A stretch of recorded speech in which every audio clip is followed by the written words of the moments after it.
Hey, diddly dee, neighbor, giggity giggity. We are live on the SideQuest, your weekly journey into the wonderful world of video games, video game culture, and geeks. Because geeks is good. I'm one of your hosts, Dolly Demofsky. Joining me, this lovely gentleman right here, Double J, JJ Holder.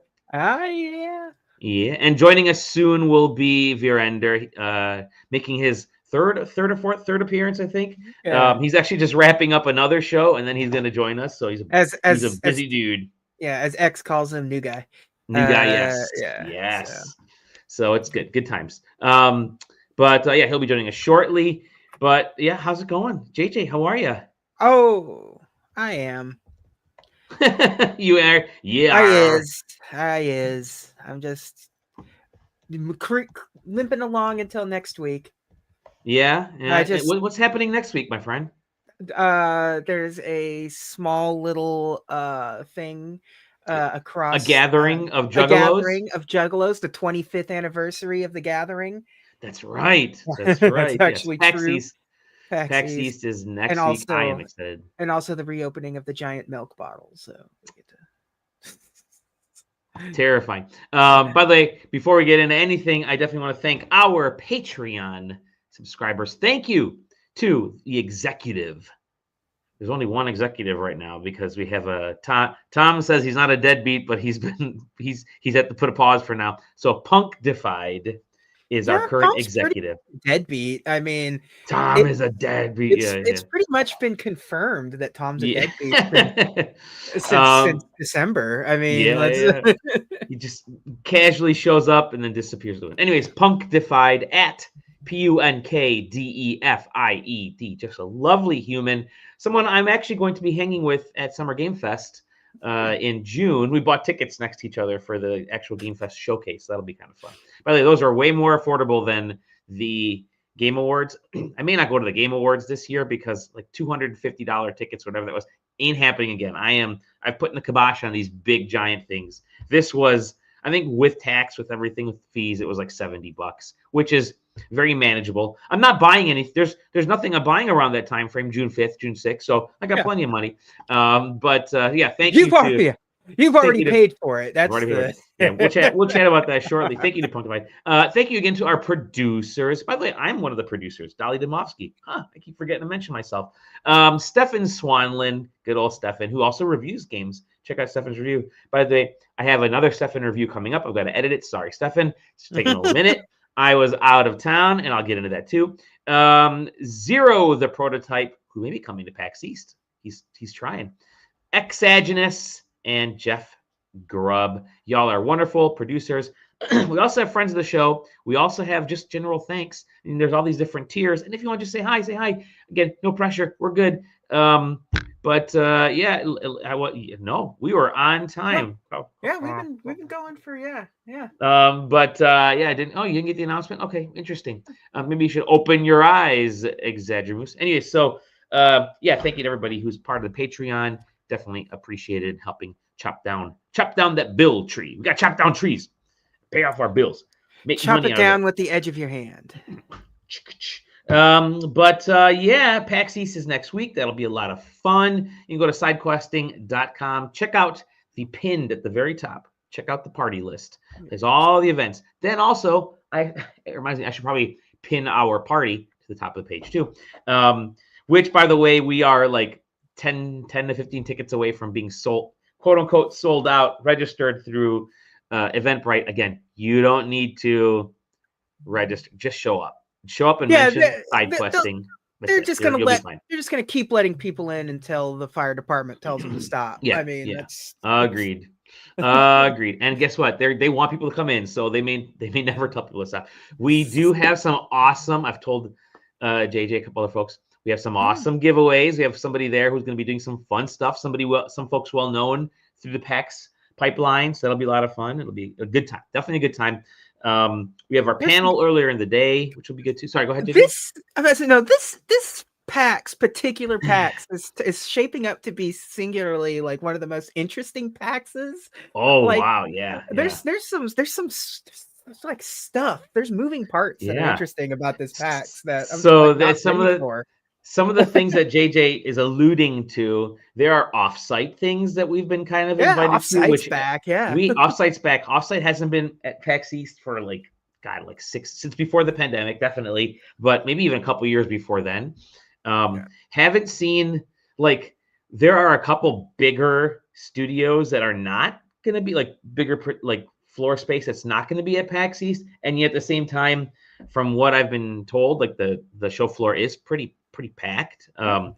But we haven't heard anything from like Nintendo or anybody else. They're not there yet. Nintendo isn't there yet, I don't see Nintendo. Yeah, if they're not there, last year they showed up. It was like the week before, so it would have to be like the next couple days here that we get an announcement of Nintendo. So they ain't there. However, maybe they'll. I wouldn't be surprised if there are some units for some of the games that are popping up all over the place. Maybe there are some Switch 2 hands-on units for folks, some of the bigger indies or some of the smaller, mid-tier developers. Like the US portion of the tour that they're doing like stops next week. Like like it's over now. Like the North Americans, if they're still doing like I think that weekend they're in like Melbourne or something like that, and somewhere else that I forget. There's and Milan. Oh, Milan was already took place. Yeah. Let me open the Nintendo Today app and find out where they're going to be next week. By the way, there's also here we are. Ladies and gentlemen, it's Virender. Hello. Well, the busiest person on the planet. I just got off too, and phrasing. Yeah. New guy. Here you go. New guy. You're referred to as new guy. They love you. First of all, hold on. You came dressed up. He's got the bow tie, which if you know Virender, he is the bow tie wearer supreme, and he wears them so well. Like you put style on that, and I very much appreciate it. So thank you. Neither JJ nor I dressed up. I'm in my basically pajamas. JJ looks like he just like rolled out of a hobo's tent. I am in a shirt made out of Ninja Turtle. Made out of Ninja Turtles. Sheets. Wow, horrific. It's the bed sheets, man. It's the bed sheets. Yes. But we were actually just talking a little about PAX East, where you will be, because you're going to be on our panel and at the parties and all the fun stuff, networking, doing all the good stuff. Just mentioning we're going to have a lot of a few more giveaways. Secret things have been announced to me about stuff that's going to be happening at both of our events. So that'll be fun. But yeah, our panel, the Furious 7, is going to be the best 7-rated mid-tier, maybe AA, maybe licensed, whatever type of games. But we're gonna have a heck of a lot of fun. We may do a little bit of a ranking. I've already told JJ of a possibility of how to rank. We'll talk.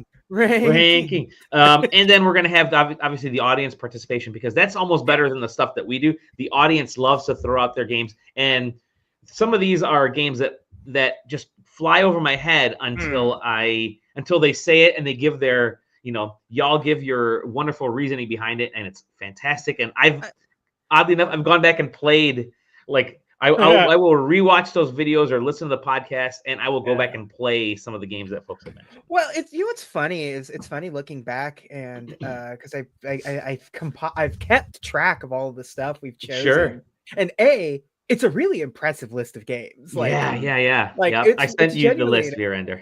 Yes, I was shocked about quite. Yeah, some of those are like greatest of all time for me. Right, but they're all rated 7s. It's fantastic. Some of them are conceptually 7s because there isn't like a I had the Mario movie last year, which was and I think what was it? Sarah picked like Dungeons and Dragons. Yeah, just D&D. Which like she's right about that, but it's totally also extremely weird to like put it on there. So it's like out of pocket, and I like it. But also like how we've like don't really double up. Like there's never been you have to pick something else. It has not over the years. And already I'm letting you know right now, the ones that I've already received, they all over the place, like wildly all over the place, which is like I don't think people are gonna. My two are the only two probably that are thematically similar in any. But we were just saying how, and we're gonna get into one of the reasons you're on the episode, besides just being a lovely human being. Yeah. We were talking about, how typically the last few years Nintendo has been at PAX East, and this year they have not been announced for PAX East. Last year they were announced the week before, so it was you would find out next. And all they brought was Nintendo World Championship, some old games, some of the older games. Yeah, if you want to play Arceus or Scarlet Violet, but this time, if they brought them, they would actually work. No, but so we haven't heard anything. It's the truth. We haven't heard anything. However, we were saying how we wouldn't be surprised. Like I would listen to Kit and Krista's podcast, also great folks. By the way, their panel is right after ours. Yeah. So we have to leave the room just an absolute mess for them. Yeah. You'd be like, leave little no, just kidding. But they had a great point. It's a lot of money to host these events, to take the Switch 2 on tour. Maybe a lot of money to get a PAX East booth at this point to kind of showcase the Switch 2. And they have their they have that launch, the Nintendo Switch 2 experience in Amsterdam and Madrid. So that's happening in Europe. That whole weekend.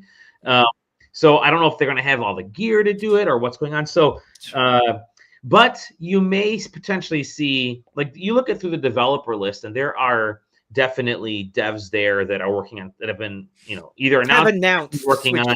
Yeah, exactly. So I would not be surprised if there are, maybe 1 or 2 or 3 Switch 2s floating around the show floor at some of these developers. So it'll be interesting to see. We know of stuff, like we were actually saying how there's like stuff happening offsite this year. It's like the weird old PAXs, which is, it's like, okay, it's starting to become a little bit more of a, hey, we've got things to launch, but we don't necessarily want to pay for the show floor, but we're kind of like Summer Game Fest does. So PAX West is always fun with the offsite stuff because nothing's really super convenient by the convention centers. So it's like they're constantly like, we'll also pay for your Uber to get to these places. They're just like, but like PAX East, the hotels are like, it's the Westin. Like if it's not, it's just the Westin, like the Westin or whatever the ones that's across the street. I think there's like the Boston Seaport and the Omni, and there's a couple.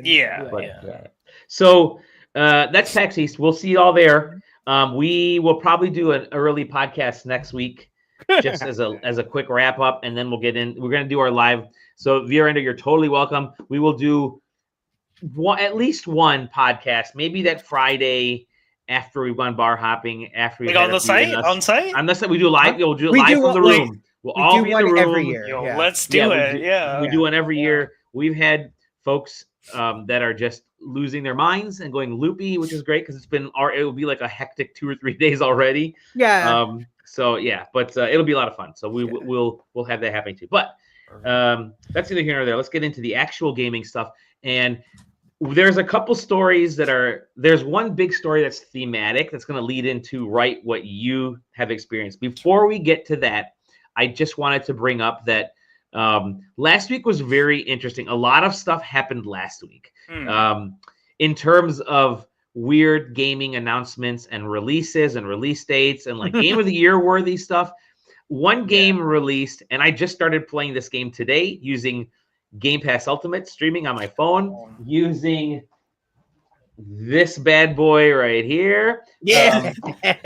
Which I ordered it early this morning, and it showed up like at my house while I was out for a jog after work. Anyways, Clair Obscur already has sold 1 million copies in 3 days, and it launched the same day as Oblivion. Which I think is fantastic. Both of them are Game Pass, by the way. This is still it's on Game Pass.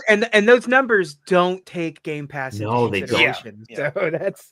So this I think is just awesome news for the studio. They're a smaller studio, I think, or they're not a big AAA studio, I should say. Yeah, but, this is their debut. This is their debut game too. Have either of you played it? Oh yeah. No, I haven't. No, okay. I haven't played. Ubisoft doesn't make games this French. Like nice. That is fantastic. Yeah. Musically, like the costumes, like one of the first characters you meet is in a horizontal black and white striped shirt with suspenders. It's like it's wild. Like also, I don't know how the main character isn't Robert Pattinson. Oh yeah, that's totally. He looks exactly like Robert Pattinson, but it's Charlie Cox, which is that's wild. That's wild. Yep. It's like they started making the game, and it's like, oh, we can get Robert Pattinson, and they're like, oh, we can't get Robert Pattinson, we can't get Batman. I guess we'll get Daredevil, which is wild because like Robert Pattinson also played the Heron from Boy and yeah. So it's like they got a lot of big other talent in general. Yeah, they got Are you both playing it on English or are you doing French audio as well? I'm just doing English. I'm not that fancy. Well, that's what loaded up on the Game Pass Ultimate. It was hard to read it on this tiny screen, so whatever. So I'm gonna play it on a bigger screen. And I'm gonna stream it. Streaming it was totally fine, by the way. Sweet. Like it worked so well. So I may play it in French. My daughter is learning French, so It's a turn-based game, so streaming like any of that leg stuff hurts a lot less. Right. Yes. Yep.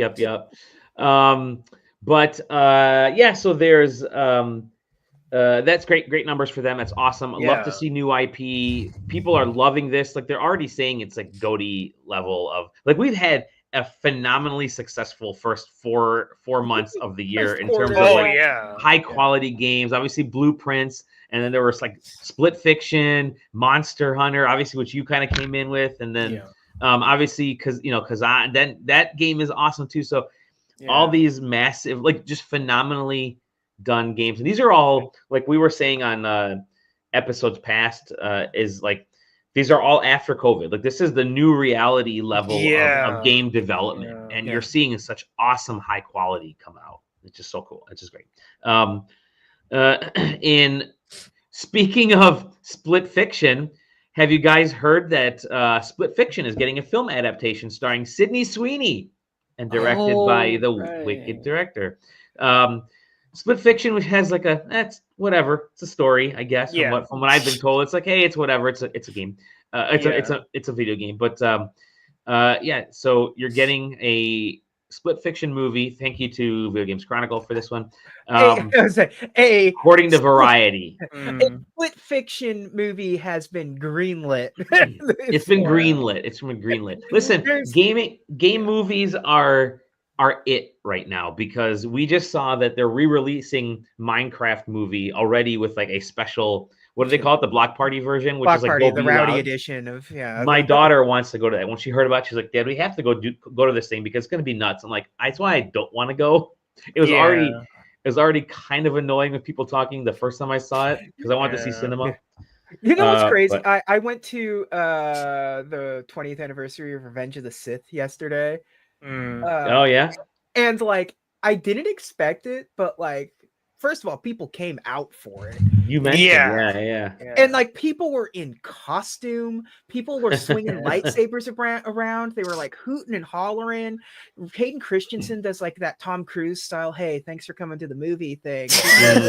People are like standing applause for him and stuff. Like people keep the motion blur off. Yeah, it's crazy. It's crazy. like for episode 3. Sure. So this is great news. I mean, obviously there's no date. There's nothing, but it looks like they have a bunch of other stuff as well. So it's like so it's just land. It's been greenlit. We're doing the land grab. It's grab everything. Yeah.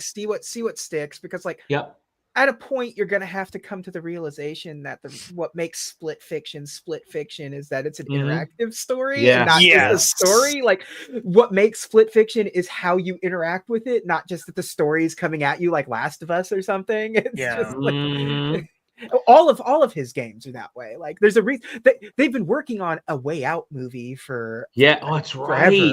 Nothing's come of it because there's no real way to do that movie. And like you're just gonna make 4 brothers 2 brothers or some nonsense. Four brothers 2. Goodness. Oddly enough, like I said, it is sort of a land grab, and you guys were talking about it. There is another movie that was just announced, also with Sydney Sweeney, this time with Michael Bay, and it's an Outrun movie. Which is okay. It's a car. I guess. I can conceptually see how to make an Outrun movie. Should you? No. Yeah, should you make an Outrun movie? I saw somebody post like a meme, and like an Outrun where you can choose your radio station, and it has, but somebody replaced the song title to say Dragula, and that's all I can think of now. Dude, that would be Dragula would be awesome.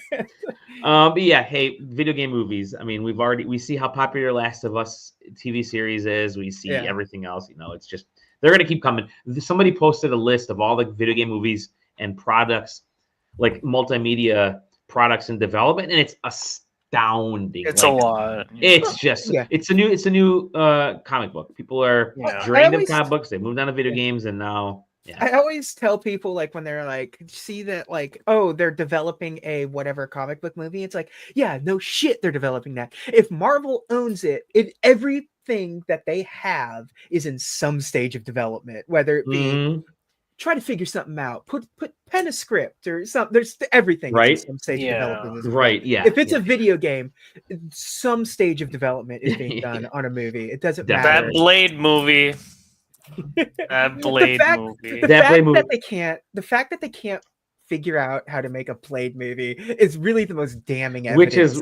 Which is wild, because JJ and I were talking about this just a couple of days ago, that when they announced that news, we're like, because it was the setting was gonna be like 1920s, 1930s, and we're like that was original... Sinners. Just Sinners. That Sinners is the Sinners prequel. It takes place like 5 years before the plot of Sinners or whatever. Sinners is one of the best movies I've ever seen. Go see it. Number one movie of the weekend, and then number 2 movie of the weekend, Star Wars Episode 3. There you go. JJ has lived through them both. Enough of the movie stuff. I want to talk about more movies. More movies. Ghostbusters is. Have you guys heard about Ghostbusters? No.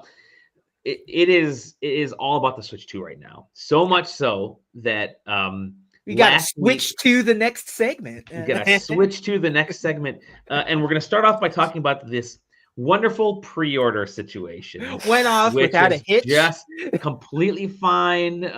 Everything worked out perfect. Couldn't have asked for any company to do a better job. Smoothest pre-order experience I think any of us have experienced. Yeah. We all got to do it cozy from our own rooms, right? Yeah, each and every one of us got and my dinner table. I'm gonna let this play in the background while we chat. It went supposed to go live at midnight of April 24th, which was Wednesday night, which 9 p.m. for me. 9 p.m. for you, lucky you West Coasters, and midnight for me. And I think like the major retailers, you had Walmart, Best Buy, Target, and GameStop, and they were. GameStop said, next day. Yeah, GameStop was next day. GameStop was smart, said we're gonna do it at 11 o'clock the next day in person and whatever. And then I think like there were a couple others floating around here and there. Someone said Kohl's had pre-orders, because I know they had the PS5 pre-orders, but I don't know. Anyway, Newegg, there you go. Yeah. And every single one of these websites had a completely different way of handling the pre-orders. Best Buy had a you have to wait, but they didn't tell you how long you had to wait. You just had to wait. Walmart put you in an actual queue. Yeah. And then Target, you would get through, and it would just crap out on you. It was just unbelievable. I haven't seen a website shit the bed like the Target website in quite a while. I mean, par for the course for Target lately, because they've kind of shit the bed on a lot of stuff. But it was a disaster, to say the least. However, I'm just going to say one thing. Everybody I know that really wanted a Switch was able to pre-order one that day. Like very few people I know missed out, at least here in the US. I mean, here in the US, Best Buy, the way Best Buy fucked up saved everybody. Yeah, it's true. That's if Best Buy didn't like fuck up the way they did, everyone had given up by that point. They just assumed they missed the Best Buy thing, not realizing that they just put it up 45 minutes late. It was late. Yep. Yeah. So everybody was trying to. So we all went to Walmart, and mine got into. It said, "Congratulations, you've made it to the front. Go ahead and and order. And I'm like, well, I don't know what to do. It's not showing up anywhere. What I was told by folks online, I was watching the whole thing take place. Everyone said, open up a new tab and go to your cart there, and you can do it. So open up a new tab, went to my cart, bam, got it. So Walmart, I think, was a saver. That was actually the first one that I got. I ended up pre-ordering 3 because I don't know what's actually gonna go through. Yeah, that's what it. Yeah, people had like 1,011 in their cart. Yeah, I'm gonna, as soon as I get the first tracking number, my plan was I'm gonna cancel the other 2. The nice thing that I'm doing, or the thing that I'm seeing right now, a lot of folks are doing everything they can to stop the folks that are trying to go out there and flip them, So I'm totally happy. I'm going to hold on to these and then cancel my pre-order. And then those are going to go out to people. Like that day, people are going to be able to go up and order. But I'm not going to let some dude, in his basement with a bot. Anyway, so I have ended up finding one of my coworkers is really interested in one. He's like, because he just forgot about it. He's like, I forgot they were going up. I'm like, okay, no problem. So I might just, give mine to him for, whatever, just regular price, whatever the price was. And then my brother is potentially for my nephews as well. So I might do that. We'll see. But yeah, so I was able to get one. I got one from each of those locations, Walmart, Target, Best Buy. After I think a total of an hour and 45 minutes, I was able to finally get through on Best Buy because Best Buy kept kicking me out. And then I don't know if it was you, JJ, or somebody said they had like 3. No, it was Exaginous in the chat here said he had like 3 tabs open and was clicking on, had three lines going in Best Buy and was able to get into one. So that definitely helped me out. But I had no problem once it went up and like Wario64 said, it looks like they're live now. I went to Best Buy. I went into the queue. I had no problems at all. Oh, and you gave up, Exaginous. You gave up. We were able to get in because of you. I had no problems with the Best Buy one. Once it went, like I wasn't in the queue for very long. It like all it did, like when I got to the end of the queue, it just had me sign in again just to verify I was still a human being on the other side of the screen. Here. Placed the order and it was done. I was like, all right, that was smooth sailing. Sweet. We had one from Walmart before that. Exactly. And again, that was the reason I think everybody was. I never got a second one just in case. Oh, really? I never got Walmart to work. Okay. And Target just like it was lost. Target worked for me. Gosh, it was like maybe 115. Yeah, I had it in my cart like at a point, but like it didn't matter. The website was just falling apart at the seams. Yeah. Best Buy was fine. There you go. I had zero problems. Get to do Best Buy was my first choice. I want to do the midnight launch. I want to go to Best Buy. Me too. Yeah, I'm all about that. I've missed the last midnight launch I did was for the original Switch, and that was a blast. You could see all the energy there. I didn't get to. I did the Wii. That was the last time I did a midnight launch. Because everything else, like I had gotten every other console I've gotten since then, like was I told the Wii U story last week and how that worked. But like the Switch I got through Amazon back when you could get Nintendo consoles through Amazon. Everything, every console I've gotten through Amazon, like pre-orders. The recent ones, So but it was kind of a mess. I think everything that's people like there's a lot of analysts are saying that this could be 5 to 6 to 8 million sold in the first launch, and that's incredible. I mean, it could very well, it probably will be the largest console launch of all time, which is wild to say because the bad PR that's come out of it, the good PR, and we'll get into maybe it's good PR from your hands on here in a moment. The one bit of good PR that came out was after they delay the pre-orders, 2 or 3 weeks, whatever, go by, and they say, we're here. Here's a date. We're not raising the price of the Switch too. And everyone's like, oh, okay, that's good news. we're gonna raise everything else by $5, and then don't bother getting Amiibo. I think this is probably the death knell for Amiibo because they're up like $20, $10. Yeah, but they did. I saw GameStop had a pre-order for like an entire pack of Street Fighter Amiibo cards. Yeah, the cards that we're going to download. That's probably going to end up being the last Amiibo anything I get at this point. Yeah, I was tempted to get those cards too because they're going to be really nice cards. They're going to be nice cards, and I just need anything Street Fighter in my life. Yeah, okay. I'll keep the Cammy card in my wallet, like an 8x10, like your spouse. Just remember. Yeah. So it was just a kerfuffle, but I loved doing it with everybody. As messy as it was, we were all. Like so many people were trying to do this at once. It's very funny to watch. Really community, yeah. Yeah, it was really funny to watch industry people suffer alongside totally us normies, like EICs. Blue Sky's lucky they didn't have like a voice chat thing because I one and I have friends that like Game Informer and IGN that were messaging me. They're like, "Hey, where'd you get it from? I wasn't able to get one." And I'm like, "Oh, dude, you're like the EIC of such and such. How can you get one from Nintendo? First party Nintendo stuff on all the time. You've been playing Mario Kart for 4 months already. Yeah, right. But isn't it crazy that like the system's like super close to? It's like just a little over a month away from this. Well, let's get right into that because you were able to go hands-on with the Switch. I was. It's funny. Where was it? Not you. Further down. Yeah. This person right here. So I'll put you at the top. There you go. Bam. Okay. Yeah, there you go. So my week was kind of wild with So it was worse in Canada than US because we have less places to pre-order. We don't have Target. That's right. That failed experiment. Yeah, they tried to do that and then they lost like $1 million. How long was Target there? It was like a year. A year. Yeah. They couldn't. Walmart was just like yeah.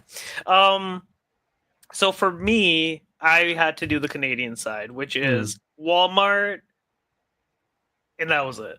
Oh wow. Okay. So that didn't work out because it looked like it went live at like 12:08-ish, and then it didn't work out. And then I found out maybe an hour later that Costco Canada still had. Costco Canada was keeping Americans out because you needed to type in your membership. And then my parents were asleep and I'm like, fuck, I don't have a Costco membership.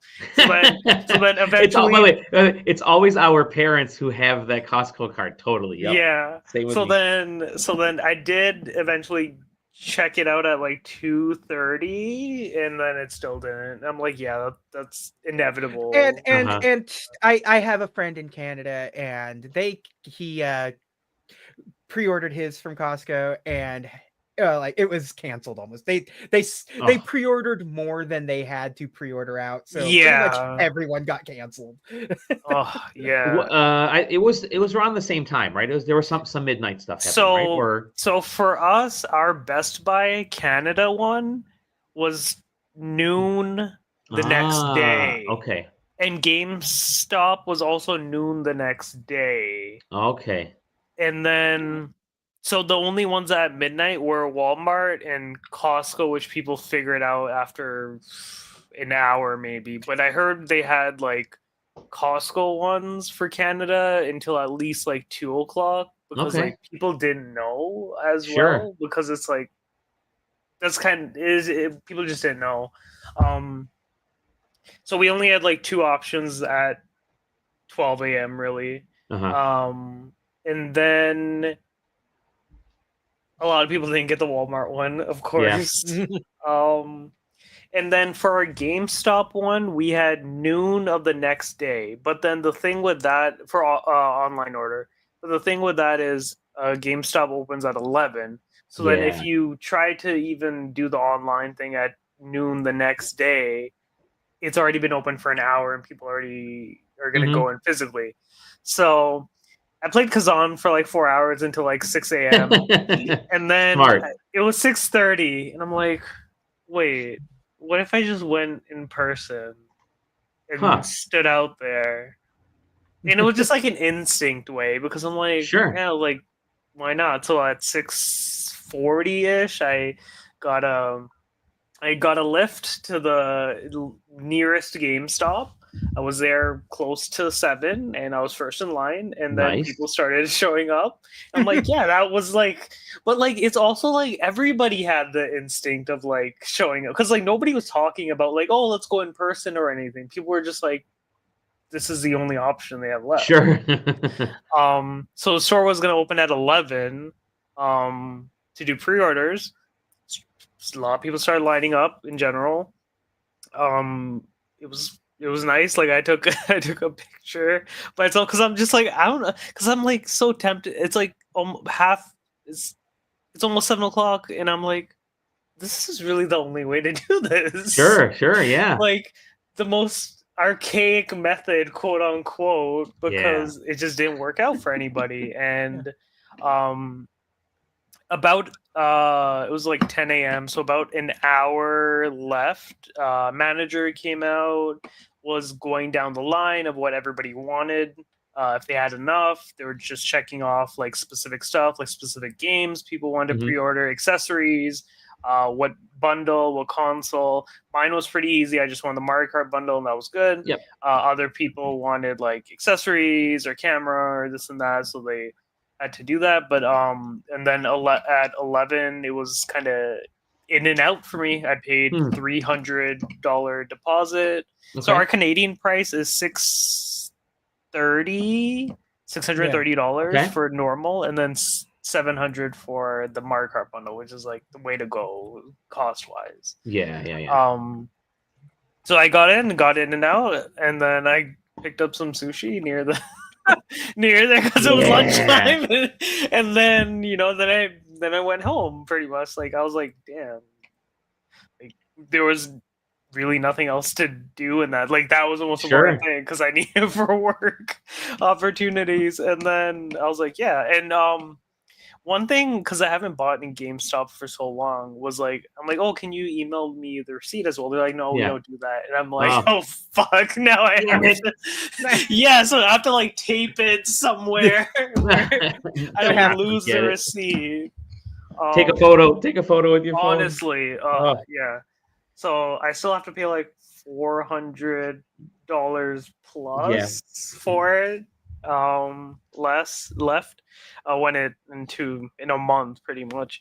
And then on Friday I went to downtown Toronto for the Nintendo Switch 2 experience, which was so at that point for the for the pre-order I was already up for like 24 hours. So then when I came back I just like chilled out for a bit and then I just passed out, and then I was up 24 hours for the fucking Nintendo Switch experience stuff as well. It was very cool. Like I don't know if either of you went to like a way early hands-on pre-release for a console before. Maybe. I have. I mean, the closest I've been is like E3. Yeah. Okay. So it was. So the first Friday, the Friday they had like it was a press-ish media day, and they had a lot of appointments in general. So first off, we got to try Mario Kart World Tour. Okay. That was absolutely phenomenal. Like a month ago, if you asked me, I didn't care about it at all, and it's just such a seamless transition to this open world. And now none of the laps are they're not duplicates because you're not lapping around. You're just they have checkpoints in the different worlds, so it's just like it's always a different experience. Like riding on rails and stuff like that. And then I was asking some questions like, oh, are all these characters available at the start? It seemed like they were, all the costumes, all the characters. The UI issue is what a lot of people are talking about because they're separating characters with character costumes. So like lots of pages, of course, but they're really going hard with it just being like this dynamic world where you can just start in, start up, go out and do cool things and figure out new ways to get ahead. So that was like an offline mode first, and then we got to play the new Knockout Tour, which is cool. 24 people playing at the same time, and it is so hectic and wild and fun. And I'm seeing like so many people just like at once, just like in game, is just pretty phenomenal. So the Knockout Tour. Eliminator races are great for this kind of thing because it really encourages you to drive like as violently and aggressively as possible to not be at the number that no, it was absolutely phenomenal. We had 24 people and they hyped that one up like huge. And it was if it was like, oh, if you made you have to get 20th or better to stay in the race, and then 16 or better, and then 12, and that sort of thing. And it's like, it's hectic, it's wild, but it's incredibly fun. Like there are no issues whatsoever.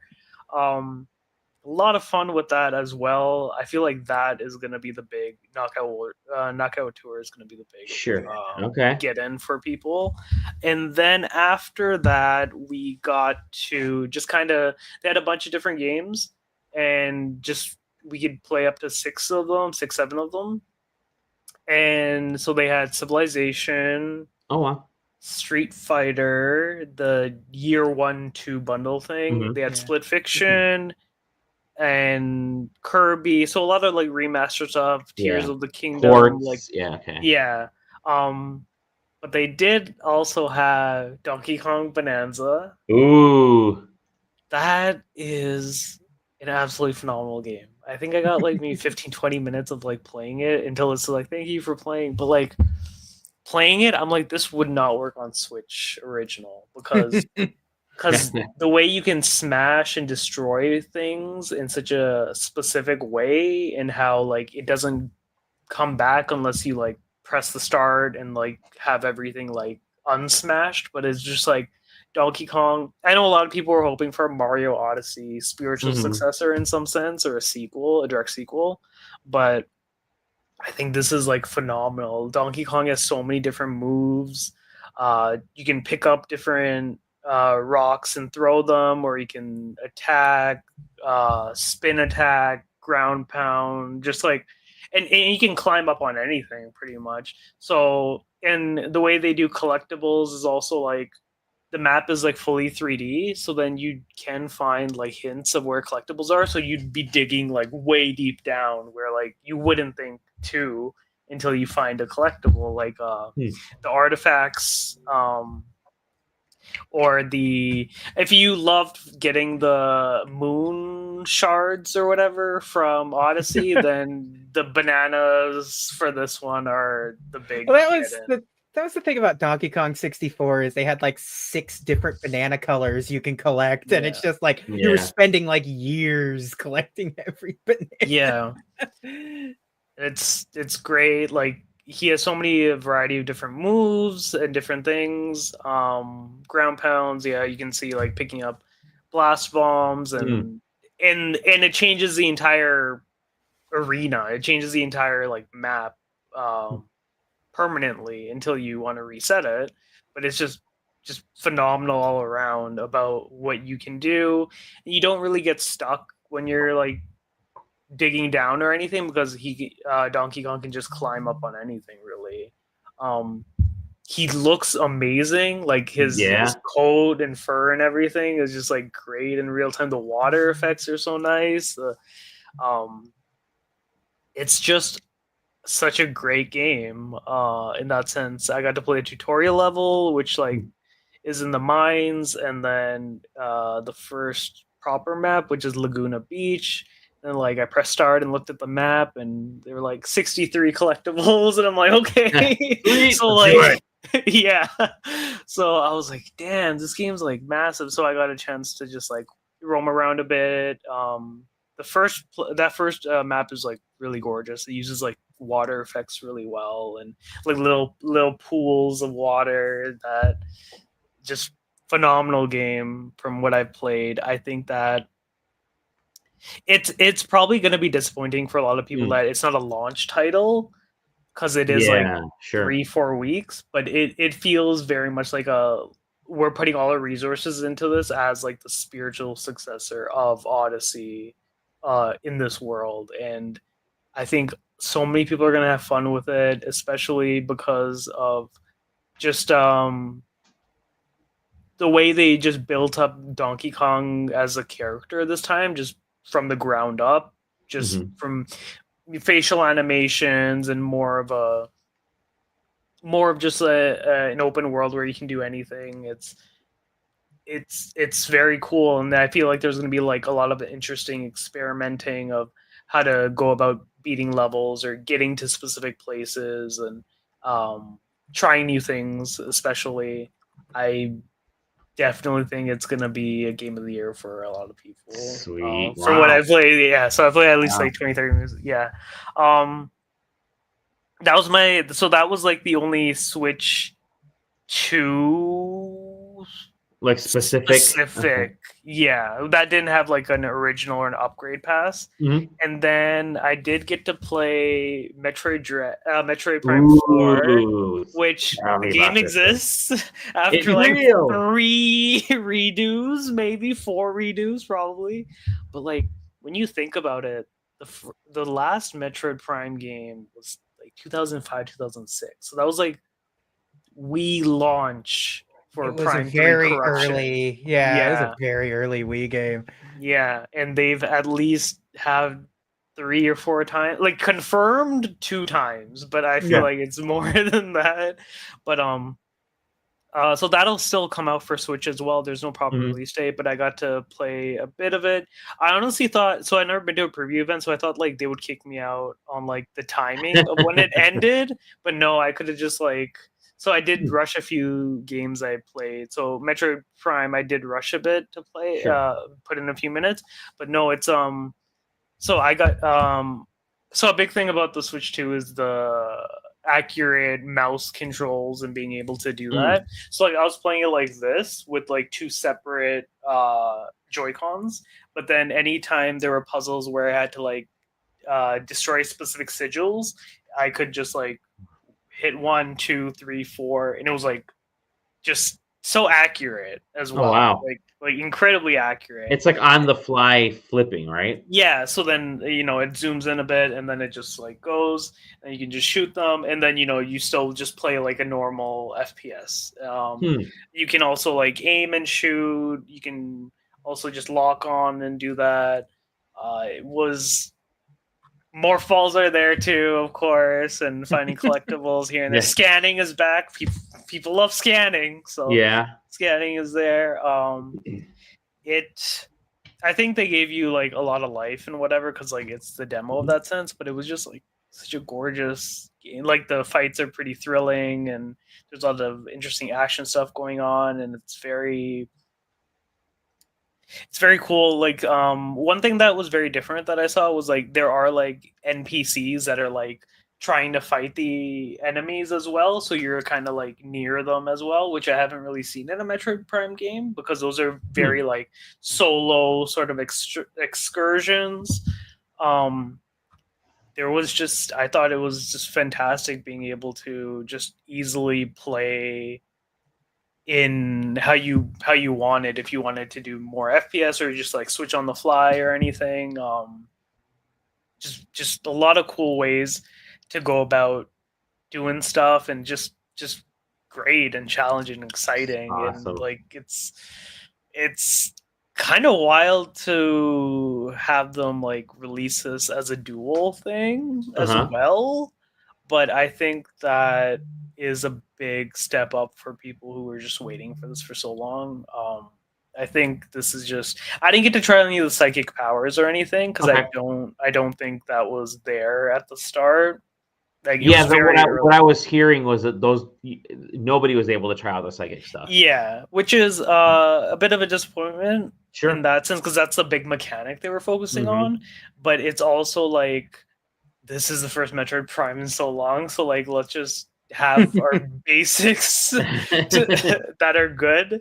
And yeah, I thought it was phenomenal in that sense. I got to try Kirby a bit. I never played Forgotten Land before, but I know that's like a favorite among people. And I played a few minutes of that and I was like, yeah, this is gorgeous. This is great. It looks Had you ever played it before? No, just said no. Oh, I'm sorry. Yeah. That's okay.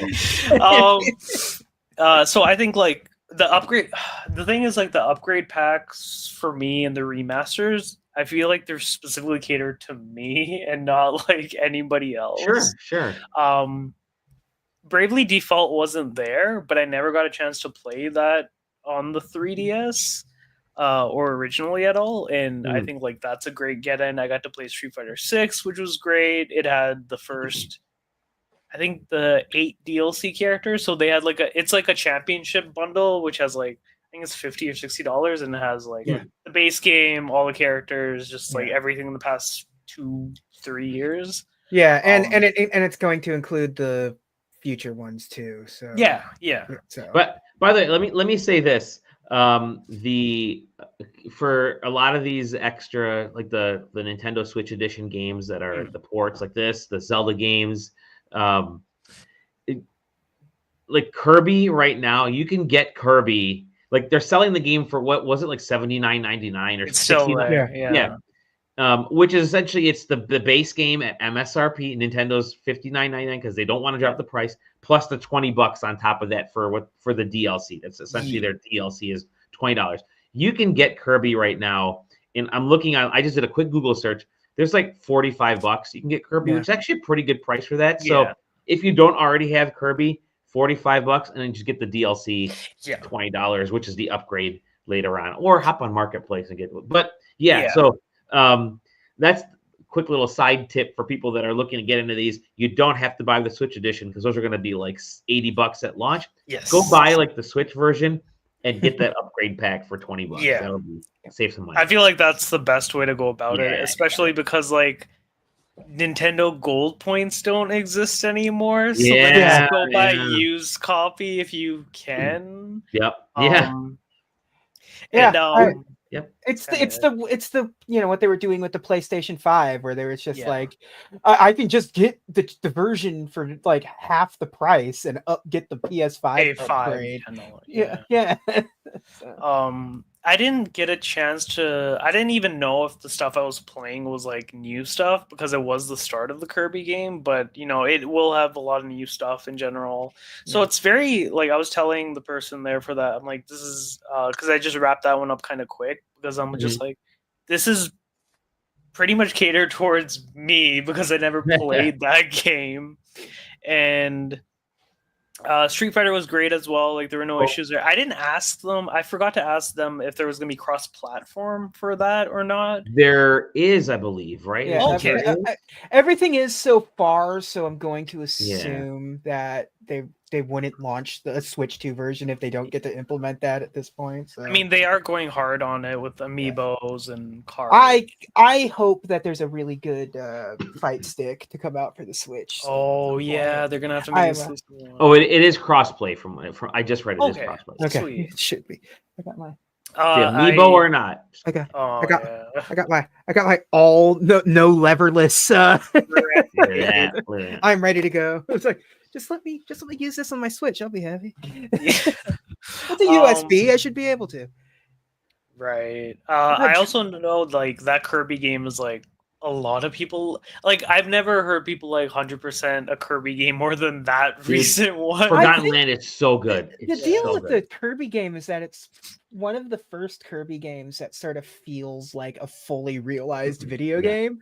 So many of them feel like concepts that they sort of maybe pushed out too early, or it's just it's like we had a weird idea and it feels like we should test it on Kirby. Don't you badmouth Kirby Tilt and Tumble? Tilt and Tumble was fantastic. Canvas Curse. Canvas Rainbow Curse.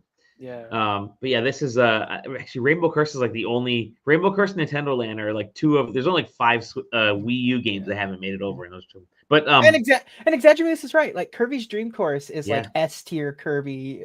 It's right up there with the Super Nintendo Kirby that I always forget. And then they tried with like Planet Robobot. Remember that wasn't that rumored? That was rumored to be a Switch game. Planet Robobot the Switch has been rumored for years, for like 2 years. Yeah. Then there was that 4-player one later on. We had a lot more Kirby games. We had that fighter one as well. Kirby Fighter and Dream Buffet. They just like if they have an idea, they just want to just get Kirby in there. What if we made a video game where the character was made out of fabric? And they did it with Epic Yarn. It worked, so they made Yoshi. Like, you know, it's okay at best. It had a button dedicated to hugging.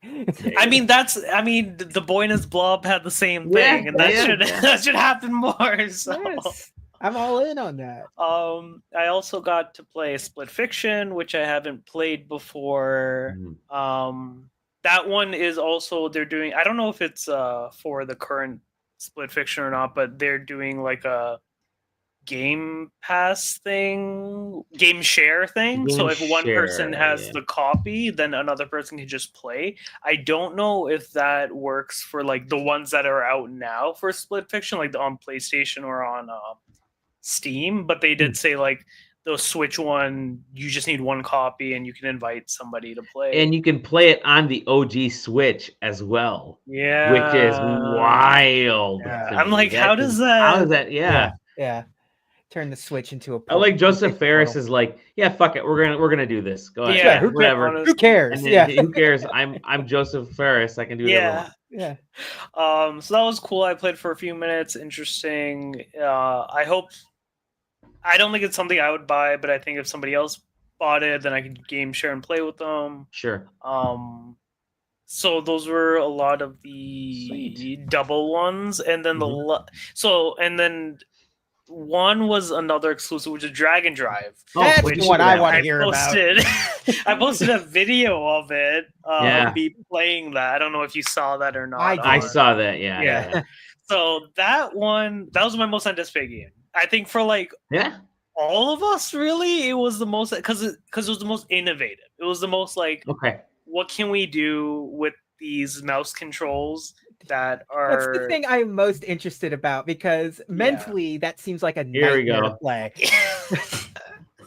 Tell me about it. Okay, so this game uses you need a flat surface and you only use pretty much just motion controls for the 95% of it, and you just drag back and drag forward for how you want to go, and you can see your character will actually mimic your movements as well. If you want to shoot, you just you just raise your arm a bit and just shoot, and you can. I would stored it.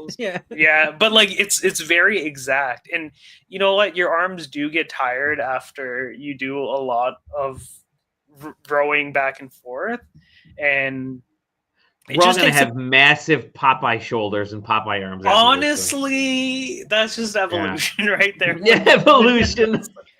Nintendo's just looking out for the species. I love it. The Switch 2 trademarked, of course. Yeah. So I feel like that was the most promising to show like Metroid, you could do here and there, but this was like full on doing that. And then when we were gonna do we did like a 3-on-3 multiplayer thing on the other side.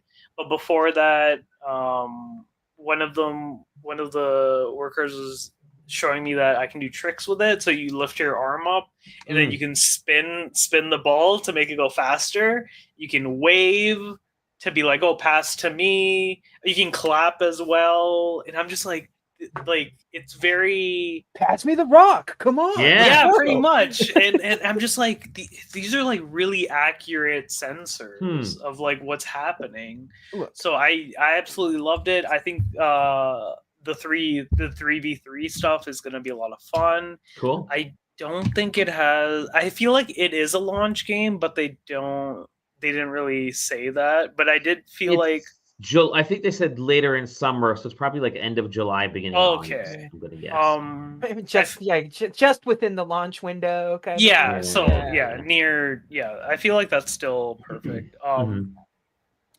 It feels the most innovative of anything because it's just going very hard on these new mechanics that were not available before. It also we're talking Switch 2, by the way. Switch 2. And I feel like one thing is this game's innovation can show that we're gonna like when I first saw the mouse controls, I assume you both did as well. You were just like, indie developers are going to do the coolest stuff. Yeah, they're going to do crazy things in there. Yeah. There is some weirdo out there that has like the craziest idea that he's like, I can do this. Zero dropped this message. Mouse mode Mario Golf might be something wild. I agree. Canvas curse. Yep. Yeah. One of my I love playing like old like PC golf games with like True Swing or whatever, where it's like mouse back, mouse forward, and that is like the ideal way of playing a golf game for me. So give me that for the next Mario Golf, and I'll never put it down. You can put Hot Shots. I think Hot Shots. Yeah, that's true. That would be massive. I feel like I'm sorry. Everybody's golf. Everybody's golf. Yeah, I think Dragon. I know a lot of people love Pokemon Ranger because of you can catch Pokemon with Stylus, and I'm like, they could easily just bundle that for like $60 and bring it to Switch 2 because the mouse stuff is just accurate. It's just good. It works perfectly. A very interesting way of maybe introducing DS games into remaster territory. Yeah. I feel like it would just be the most remake. Hell yeah, Loom remake. I still have my ask me about Loom button. Even sorry, go ahead. No, that's fair. Go ahead. I was just gonna say like a Phantom Hourglass is another big one. Yeah. I think you could finally bring those games over. Yeah. You just have to consolidate it to one screen, but that's like easy enough. Oh, dude, you know what? Billiards using the mouse mode, doing the weird thing that could be really neat. I just want Mario Paint. I'm sure there's gonna be like somebody making a music app. There's going to be really neat. There's going to be a sick new version of Clubhouse games. There you go. Yeah, so there's and the Rhythm Heaven game that we're gonna get in like 8 years when the system's dying is gonna be so cool. For developers out there, this is cool. Where you can move the train around do a little choo-choo thing with. So one thing that I know Apple does, my brother was telling me that because he had developed he develops apps and stuff as well, but games and stuff for iOS. And he mentioned, he said, listen, if you want to get your app like higher up in Apple's algorithms on their search pages, on their featured areas, if you want to get featured, you make, and this was like years ago, but still holds some water. You make it so that it's also an Apple Watch app, or it features whatever the latest feature is that Apple's touting, the AI stuff, or if it's the Apple Vision Pro, if you get some integration there, you list that out. So I can imagine Nintendo may be similar in this, because if you're making a Switch 2 game and say we're using the mouse, we want to show off, this is a mouse mode game, they may feature that a little higher up so developers get on it. Some way to do it. But I'm interested in making a mouse game. That'd be we might have to do like a weird a drunken brainstorm session at PAX East next week with just some cool mouse ideas. I just want to see the fly swatter. Give me the fly swatter from Mario. Yeah, Paint. I mean, a Mario a Mario Paint revival is the obvious. I feel like that's the way to go. Give me that as Nintendo's Christmas, like Mario Paint Switch as Nintendo's Christmas product. That's fine with me. With an app with like have the music synthesizer be like insane this time. There was also, I know a lot of people were Let's Go Pikachu and Let's Go Eevee had like, you know, that double catching sort of thing, and then this kind of instills that like they could go more into that for the next the next sort of mouse controls for that. It's just a lot of cool innovative stuff that indie devs are just gonna make the coolest stuff, and I think they can bring a lot of DS games, 3DS games just on there very easily. I feel like they can also update stuff. Like we have Okami HD, but like I played it on the Wii where you actually like quickly draw with that was and cool. I'm just like they could just and like Nintendo does that stuff for free. Like they just dude, if that's the update, Also, sick. I now just as we're talking about it realize what mouse game I need for the Switch, and that's Picross 3D. Dude! Oh my god, Picross stuff! Picross stuff is gonna go off the. It's gonna be off the hook on this. So give me all the Picross games and launch them on this. Oh yeah, for sure. They're gonna do just like a lot of cool stuff. I think Nintendo's gonna just. I think Dragon Drive really like showed the promise of like. This is something interesting and cool. So, you know, Aloe brings a good question here. So, you've had your hands on now with this thing, right? General impression, like you've loved a lot of the games that you're talking about. Tell me about just general impression about the console itself, because you were able to hold it. Yeah. And you were able to manhandle this thing. They had to parry you away and clean the Joy-Con. Did you get to touch anything other than the Joy-Cons? Like a Pro Controller or anything? Like... I think the one that was bundled in where it like puts it together. Everything else was like behind glass or something. They had like GameCube stuff, GameCube controller or something. So some of the accessories. Wireless. That goes live. By the way, pre-orders go live on May 8th. So while we're in PAX, we're all going to be sitting in the press room typing up. Because the one thing the elephant in the room is that we all are still in the hopper for the Nintendo version of stuff, and also to get drawn for that, you get to get the GameCube controller like days before it goes normal. People are just like, "Oh, is this game coming?" Like it's very like Switch 2 version when for like everything. I'm just like, that's.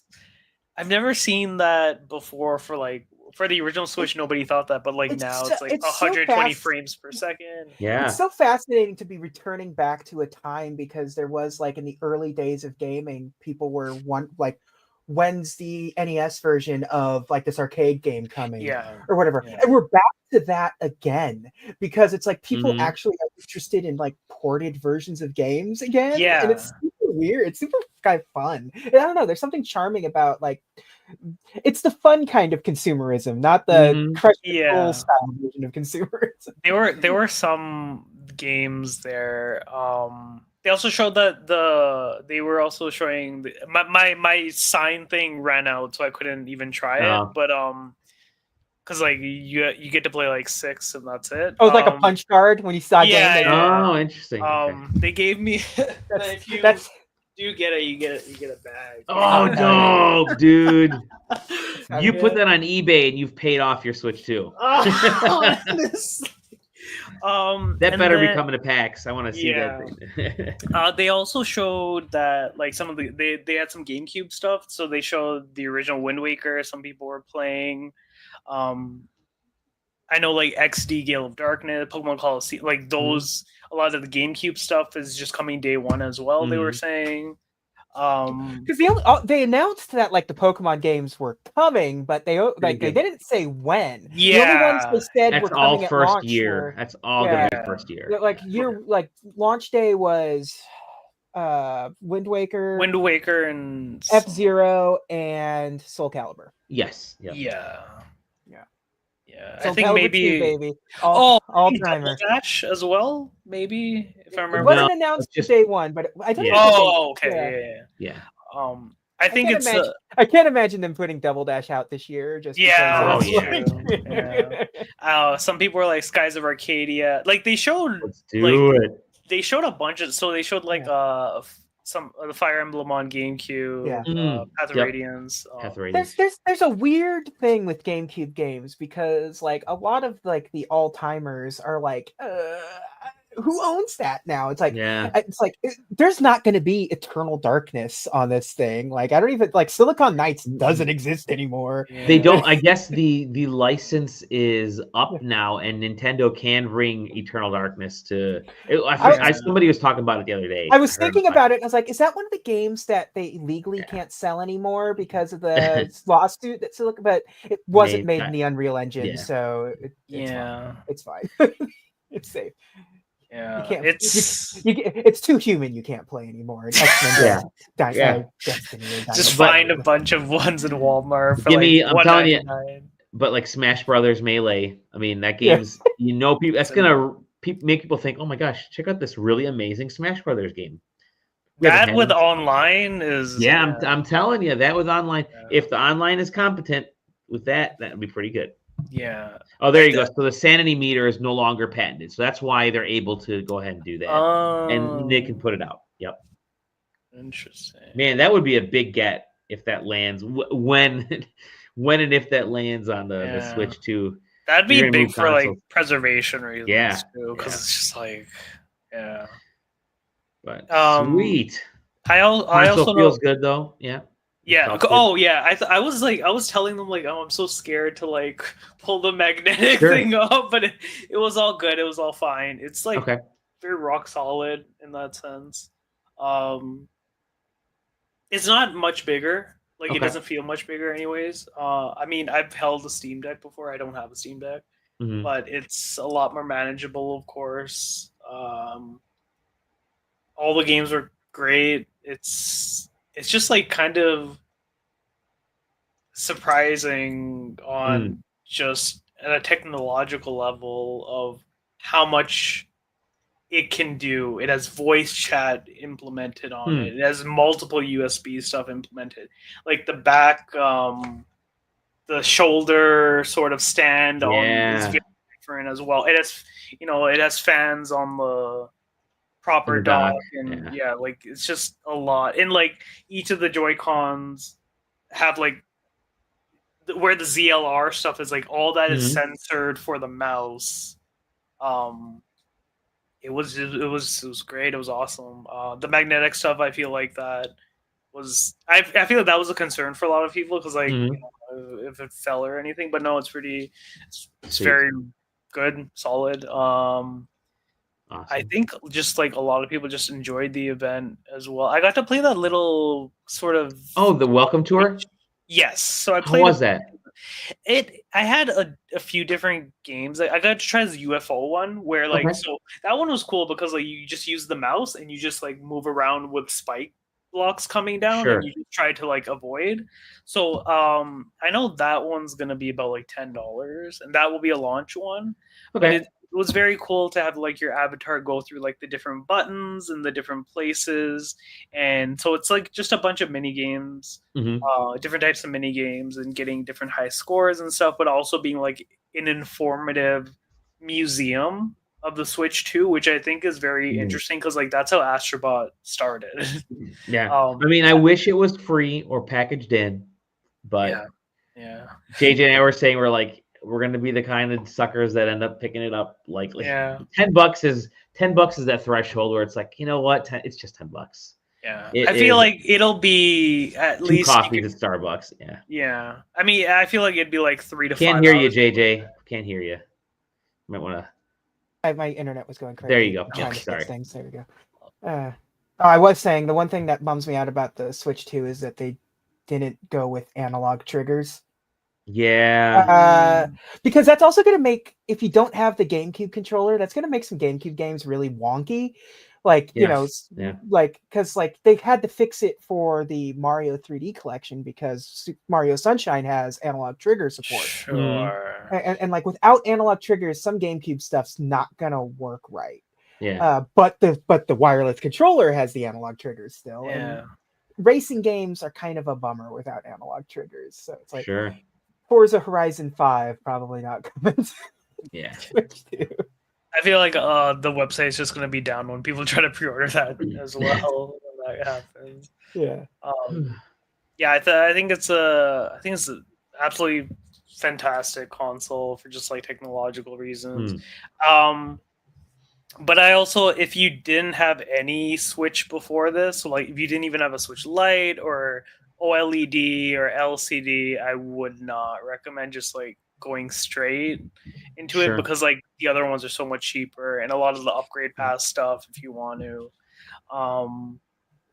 You can get a Switch. You can get a Switch Lite for like nothing, like secondhand even. Yeah, 150 max maybe. So like I feel like for those people who are like, oh, I never had any of the consoles before, would this be ideal? It's like, no, just get any other variation of the Switch or just hold out for more games in general. I don't know if you both saw like the load times. People were doing like the load times for like Breath of the Wild. Yeah, the Breath of the Wild one was like, I think it was like almost like 20 to 30 seconds quicker of like the teleporting. I'm like, that does add up. The like initial load when you boot into either of those Zelda games, it sometimes feels like an eternity. Like I just want to go, so. Also, like you were saying, JJ, about like oh, when is this coming? When is this arcade game coming to NES? Like when they were like just showing a bunch of titles, it was nice to see like Kunitsugami Path of the Goddess, because I know that was kind of like slept on by a lot of people. And Capcom, I think that's a great game, and I'm like, I hope the Switch 2 launch can help out with it as well. That's that's going to be a hell of a Switch 2 game. I feel like it is. It's going to. That's its like second launch, really. Oh it's very much just like it would work perfectly. And like Elden Ring will be cool as well. Like they just announced today it sold 30 million already. Oh, wow. Elden Ring, so it's like bringing that to the Switch 2 is big. And I know like Duskbloods is kind of, a lot of people are like, oh, it's too multiplayer focused, but it's also like that's an exclusive from software for the Switch 2. It's wild. So I think that game's going to do just fine. Yep, I think so too. Just because even with someone like me who doesn't give a rip about a multiplayer version of that game, it's still going to do just fine. Yeah. So excellent, dude. Don't bring it up, but boy, read the name of that cheaper viewer. Yeah, I saw that. Ooh, cheap viewers. So we're gonna have more to talk about this over the next 4 or 5 weeks. We're gonna get shit faced next week. And we are, for sure. Totally. It'll be a blast.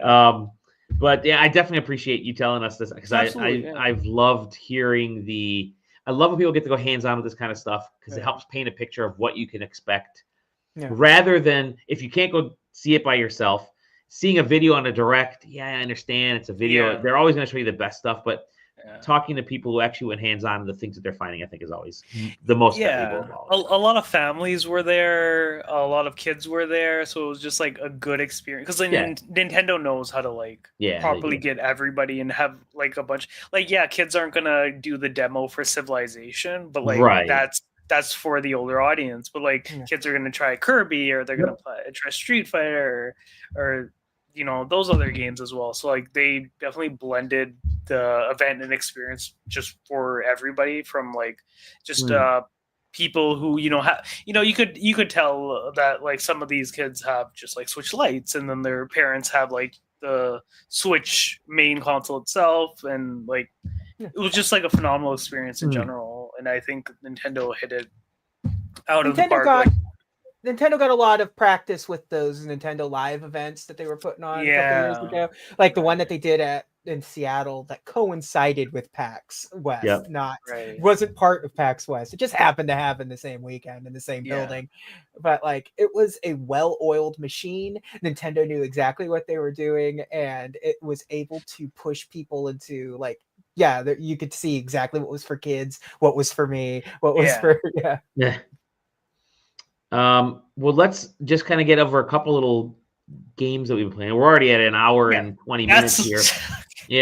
I'm actually going to talk about a game that I've been reviewing, and this will be a quick review because this game is called Spacepunk Survival.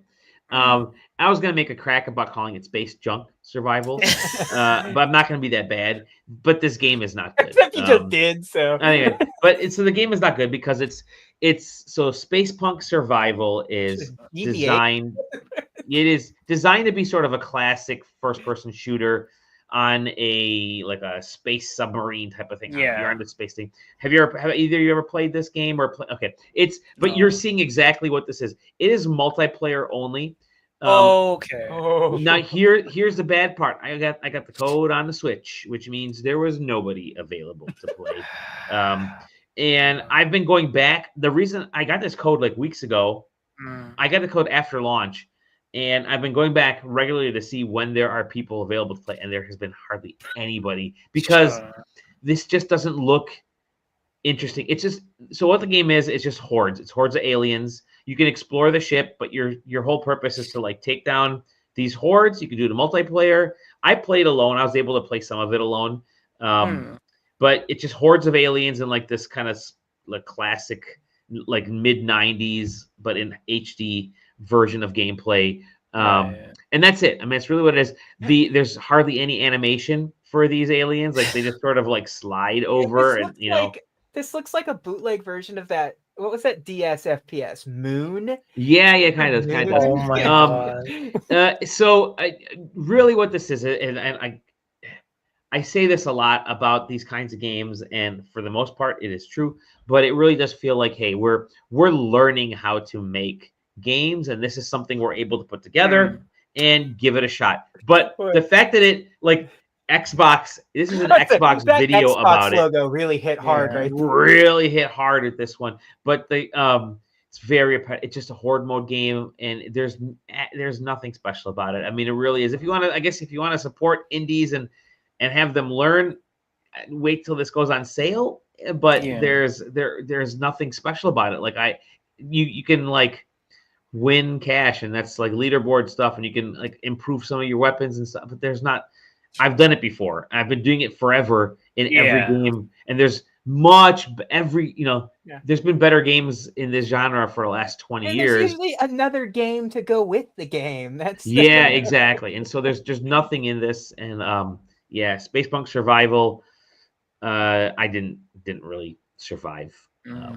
But so that's my review for that game. I've also I play a little bit. I mentioned Clair Obscur, and I started Blueprints. I've been streaming them through this, so that is very nice. But they're not fully compatible with this thing because you need an analog stick to do some of the stuff. And Blueprints really wants you to use a mouse. It does. So I may stream that through the PC. What about you guys? What are you guys playing? JJ, go ahead. I played a little bit of Clair Obscur. Obviously, we were talking about that already. I downloaded and booted up the Oblivion remaster just to check it out. Okay.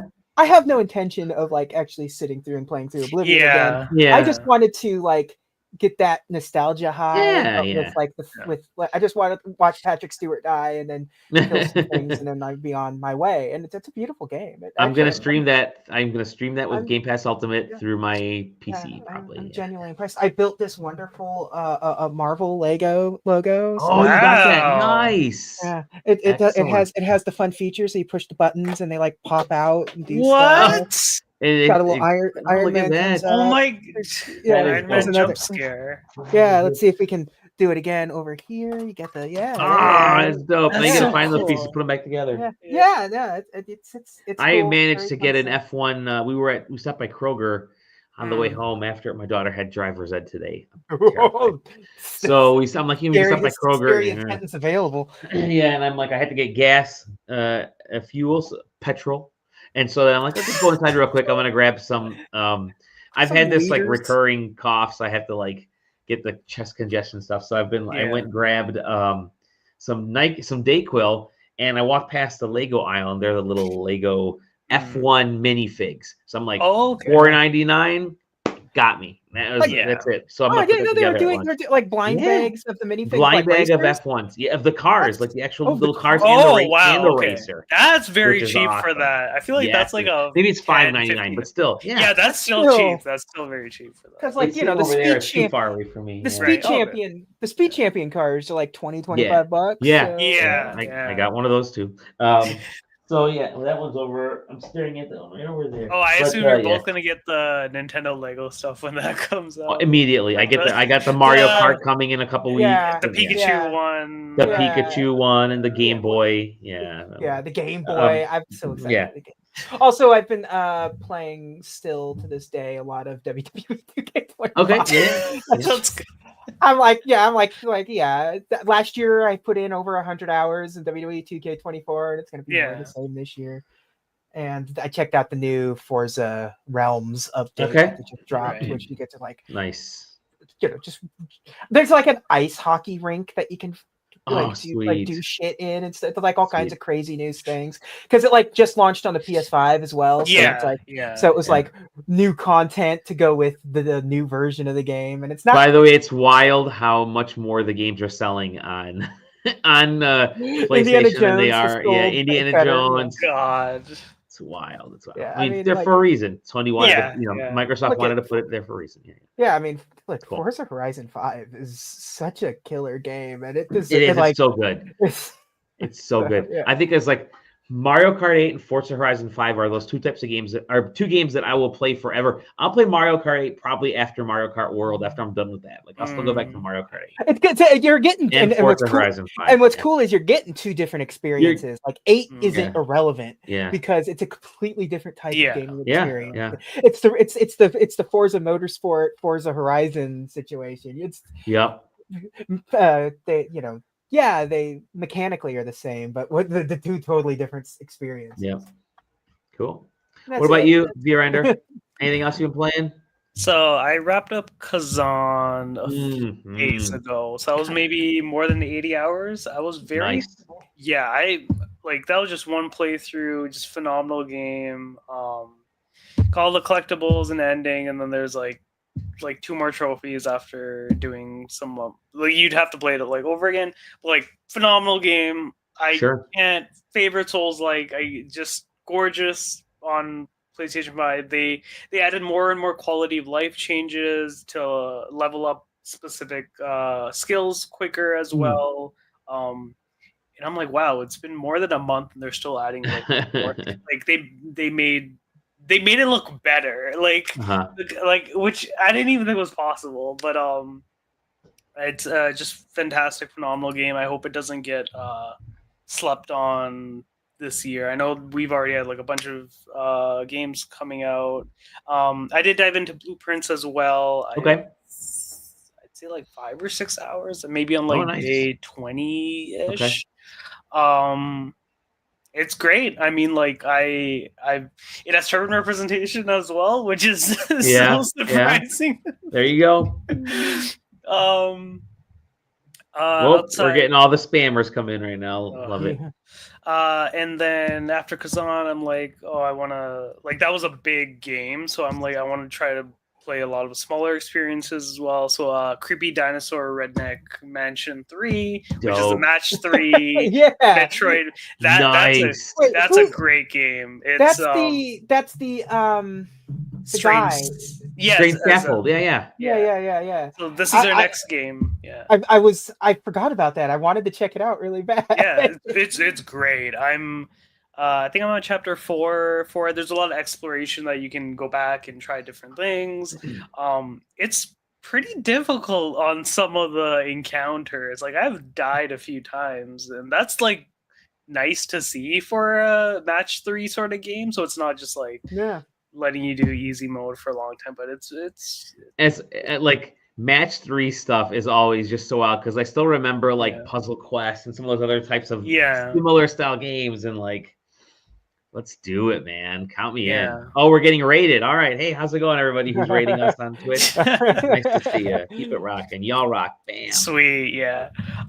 So that I'm playing. I I played maybe 4 or 5 hours, and I'm like looking through all the different routes and doing the different options, and it's a lot of fun in that sense. Jinktopus, what we're doing, love the name by the way. We are right now we're just getting the last few things that we've been playing. So we're kind of wrapping things up with like some of the latest hits out there. Yeah. So Creepy Redneck Dinosaur Mansion 3 is great. It's awesome. Like, even if you're not a fan of Match 3 games too much, or if you love Puzzle Quest, then like go ahead. Like, I never played Puzzle Quest myself, really, but Match 3 games I have quite a lot, and and the freaking Raptor has a gun. Love it. I died to that one because that was a tough fight. And this one too, Evil JJ. JJ. Oh no. Because Evil JJ has 60 health, and you only have like 30 at that point. And you do. I personally have way less than 30 health. At this very moment, you do. Yeah. Wait till PAX. You're gonna have negative health at PAX. Yeah. I like that you get to choose a lot of different options, get to redo them, this and absolutely find different scratching that puzzle. Dude, hold on. I gotta pause it. Wait, hold on. There was that weird looking right here. Was there here? No. Diamonds, hell yeah. There's this. There you go, sludge monster. Look at that. They have. Look at that. That's from Akira. That's from Akira. I love it. Puzzle Quest is like the most played DS game I ever had. I picked it up on Switch. It has a Switch. I have it on everything. It's just mobile phone. Yeah, DS. You name because it. They did the Marvel Puzzle Quest. They did. Yeah. Thing that I was like.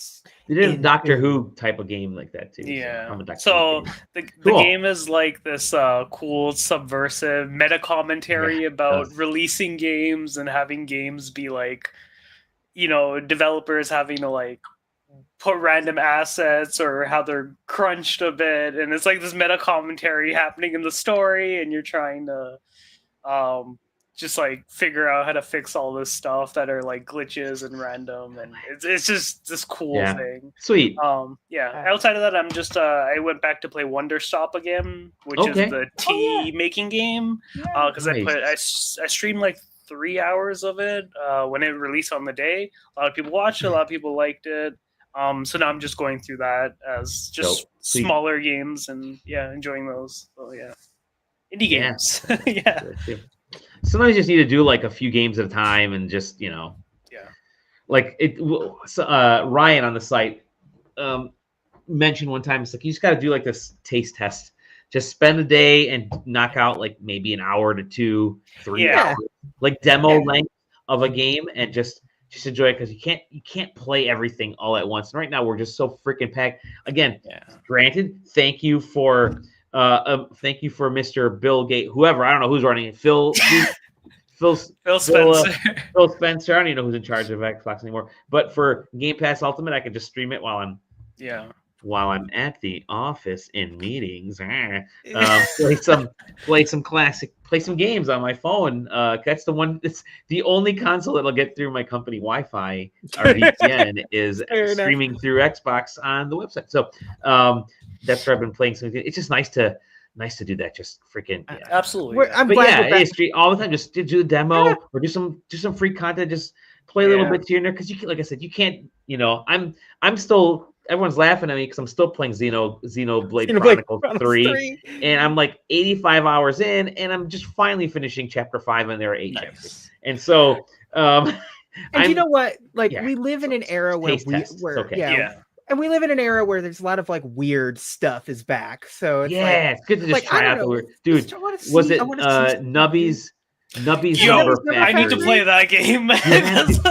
That's the ultimate. Like, you'll play it for like 5 minutes. It's all you need to play, and you'll be hooked. Yeah, and then you'll put it away. It's totally fine. Yeah. It's like we that's our favorite genre. It's that Ballionaire that I got obsessed with. And, what was it last year with Balatro? Like, it's just this really quick hit. Let's play stuff. So cool, good stuff, guys, good stuff. Well, we're at an hour and a half here. We got our own Ballionaire right there. Yeah, I got your Ballionaires over here. Gosh, you're bullied. We're gonna close up shop here. Thank you to Render for joining us again, telling us about all the cool Switch 2 stuff you were able to. I am so hyped for this thing. I can't wait to play it. I'm so ready. Yeah, there you go. Thanks. Yeah, for the they call you new guy because it does. How can he be new guy? He's been on here for so long. It's going great. It's going great. He's been on the show more than Zach at this point. Yeah, totally. Yeah, I mean, and next week we'll do a live. Yeah, next week we'll do a live show. Yeah, for sure. New guy until there's a new guy. Thank you, yo. Thank you for sure. Yeah, anytime. Definitely love to have you back. Thank you, JJ, as usual, for sporting your T-shirt made out of actual Ninja Turtles. So that's good. It's the corpses of my enemies. Yeah. I'm the Shredder. You're Shredder. I'm really looking forward to that Ninja Turtles game too. Totally. Turn-based from Strange Scaffolds. Yeah. It comes out in May. It comes out like the week after PAX. I was promised a Last Ronin game, and nobody has delivered it to me yet. And for me, I'm just gonna say no thanks to the NBA refs who screwed my Detroit Pistons. I nearly threw the remote at the television. And no thanks to the NBA in general for still no Seattle team. Still no Seattle team for you. Sorry, bud. You can find us at sidequesting.com, SideQuesting TV on YouTube and Twitch. PAX in the Discord East next week. PAX East is next week, where we're gonna get bonkers, crazy. Go to the I gotta post the panel. Go to the panel at 3:30 in the Bumblebee Theater. All of the new people that are watching this that haven't seen us before, if you need a party to go to at PAX East, we're the people for sure. The direction of that. We have check out the PAX East party list on SideQuesting because we have just keeps growing, and there's a bunch of events, and I'm ready to add 4 more events tonight/tomorrow morning. Things are happening. Big year. It's bigger because I think again we talked about it last week, but and actually if you join our Discord, we have the PAX East section in there, and there's actually a bunch of party promoters and stuff chatting there, and our Jade, who's helping with the Twitch event, made a great point. Money's tight, so getting a big giant venue to do a party royale type of thing is difficult. But you are seeing a lot of the smaller these big parties are getting into these smaller areas, which makes things much more intimate, but they're still packed with I'm just giving you a heads up right now. We opened free registration for our party, which is again a week and a half away, and those tickets are sold out for the free registration. So that's hundreds of tickets there. So I've got to bump that number up for another 150 because it's going to get nuts. By the way, when you come to our party, we are at Howl at the Moon Thursday evening from 6 to 11 p.m. Free food. We're going to have an awesome buffet. That's going to be fun. The free food is the buffet. You're still going to be able to order regular food, but then we have the free buffet. And the live band whips. The live band kicks butt. But join us there. Just come up to the door and just mention SideQuesting or the SideQuest. That's the name of the party. At Howl at the Moon on Wednesday, May 8th over in Boston for PAX East. And there will be gifts at the panel. There'll be gifts at the panel. As long as you come up and ask a question or anything, then. Yep. Games. We got games. And other stuff. There's other stuff. There's secret stuff. Secret stuff. With that, you can find us wherever. Go to the SideQuesting website. Go to the Discord. Find us at all over the other places.